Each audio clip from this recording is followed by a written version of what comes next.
2 రోజుల్లో సీఎం పదవికి రాజీనామా చేస్తా, నా భవిష్యత్తును ఓటర్లే నిర్ణయిస్తారన్న కేజ్రీవాల్. అగ్ని పరీక్షకు సిద్ధంగా ఉన్నానన్న ఢిల్లీ సీఎం. ఎన్నికల వరకు మరొకరు తన స్థానంలో సీఎంగా ఉంటారని వెల్లడి.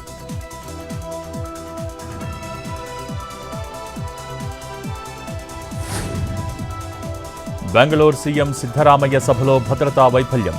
సీఎం దగ్గరకు దూసుకొచ్చిన అజ్ఞాత వ్యక్తి. వెంటనే అదుపులోకి తీసుకున్న పోలీసులు.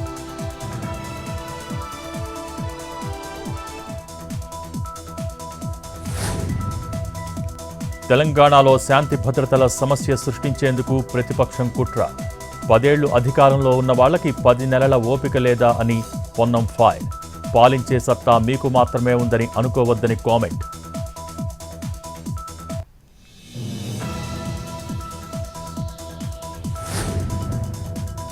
మాజీ ఎంపీ నందిగం సురేష్ను కస్టడీలోకి తీసుకున్న పోలీసులు. ప్రభుత్వ హాస్పిటల్లో నందిగం సురేష్కు మెడికల్ టెస్టులు. సురేష్ను మంగళగిరి రూరల్ పిఎస్కు తరలింపు. 2 రోజుల పాటు విచారించనున్న పోలీసులు.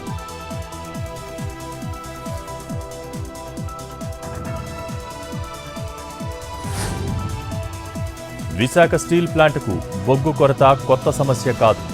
బొగ్గు కొరత తీరుస్తామన్న భూపతిరాజు శ్రీనివాస వర్మ.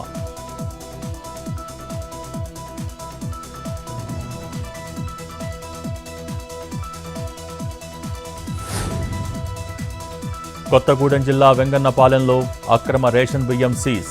ఆటోలో తరలిస్తున్న 15 క్వింటాళ్ల రేషన్ బియ్యం పట్టివేత. 2 వాహనాలు సీజ్ చేసిన సివిల్ సప్లై అధికారులు.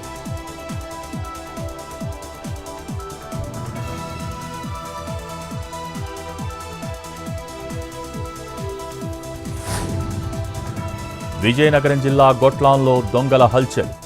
33 తులాల వెండి, 2 తులాల గోల్డ్, 70,000 నగదు అపహరణ.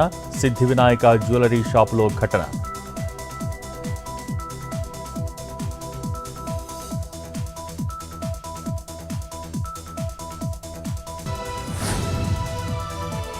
దళితులకు రిజర్వేషన్లను తొలగించాలని విపక్ష పార్టీ భావిస్తోంది.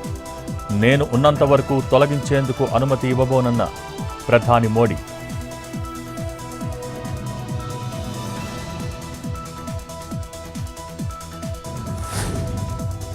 కోల్కతాలో ఇండియన్ డెంటల్ అసోసియేషన్ నేతృత్వంలో ధర్నా. జూనియర్ డాక్టర్ల ఆందోళనకు మద్దతుగా నిరసన.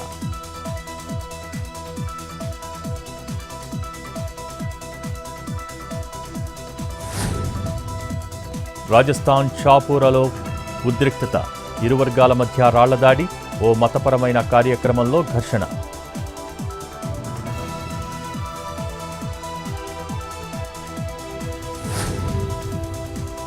జమ్మూ కాశ్మీర్ పూంచ్లో వాహన తనిఖీలు ముమ్మరం.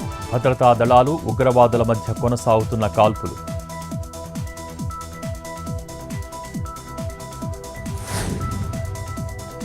ఖైరతాబాద్ మహాగణపతి దర్శనానికి మరింత పెరిగిన భక్తుల రద్దీ. చివరి రోజు కావటంతో భక్తుల తాకిడి.